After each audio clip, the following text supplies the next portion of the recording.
Hello there YouTube. Today I was inspired by a video made by Rolf David, who showed how to make a piston based clock, and I wanted to show you how I make mine a little bit differently. Anyway, he makes some really good stuff, piston contraptions and let's play videos as well, so you should subscribe to him if you haven't already. I'll post a link in the description. Anyway, this is the old school clock. It has 5 torches, takes 5 ticks, blah blah blah, goes around. Big, took a lot of space, you have to manually add redstone to turn it on and off. Then came repeaters.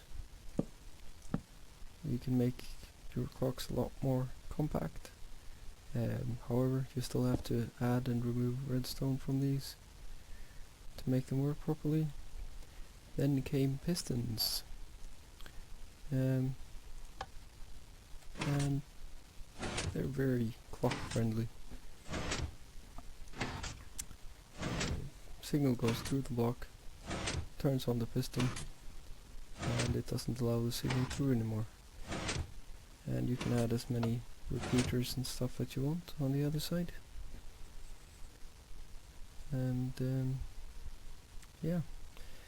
However, you risk ending up in this situation if you turn your game off with the clock on. And I am unable to... I was actually able to turn it off.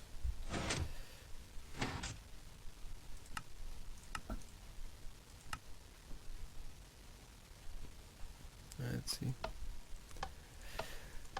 I was able to update the first block that was had redstone stuff lingering. However, in this state I can no longer turn my clock on or off. So what I did was went and I inverted the signal to the piston like this. Woot woot. And hey, that doesn't actually solve anything. No, it doesn't. I still can't get it going once it's stuck, unless I add a reset button. The reset button activates the piston, and even if the signal gets stuck,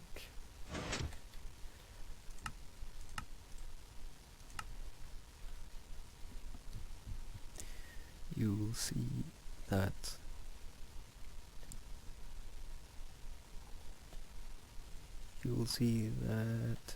well, now the signal is stuck.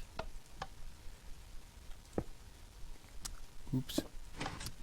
This button can make the clock work again, and that can be handy if your clock is located far away from your control panel. Now, this is a bit more fail-proof. It does require 2 inputs to get it started. The lever sends a signal here.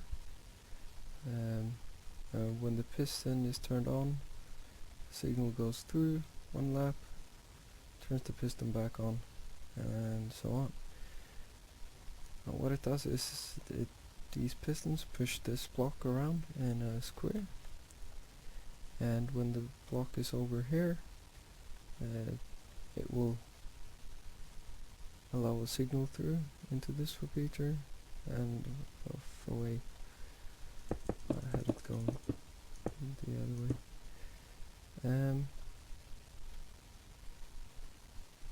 The way that it's fail-proof is that if the signal gets stuck with the piston out, you can update the system by turning the lever off.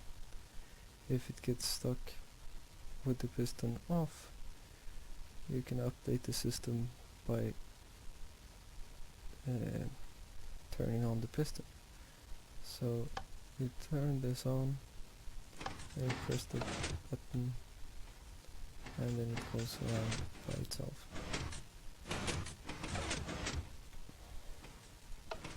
And you can turn it off.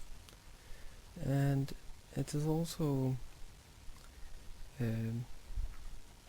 the output signal is also completely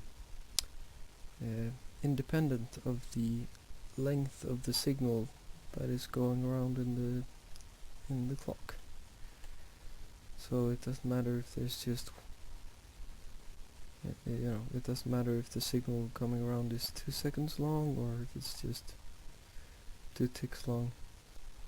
The output will be the same, because the only thing that determines that is the difference between when this piston goes on and this one goes on, and that is determined by the amount of ticks between there and there. And you can easily expand this away and add more repeaters wherever you want to give it a longer delay. Anyway, let me show you. Right now it's on for a couple of ticks, and it should be 5 ticks because it takes 1 tick before the signal comes through the block.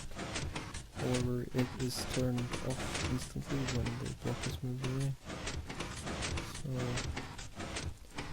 So that 2 ticks between those two should give it 1 tick output. And that's what we have. And if I do that, then we don't get an output at all.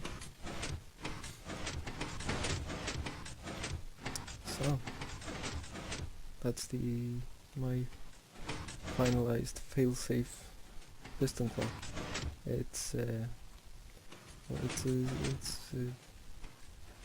I used a very similar version of this in my random music generator, if you saw that vid.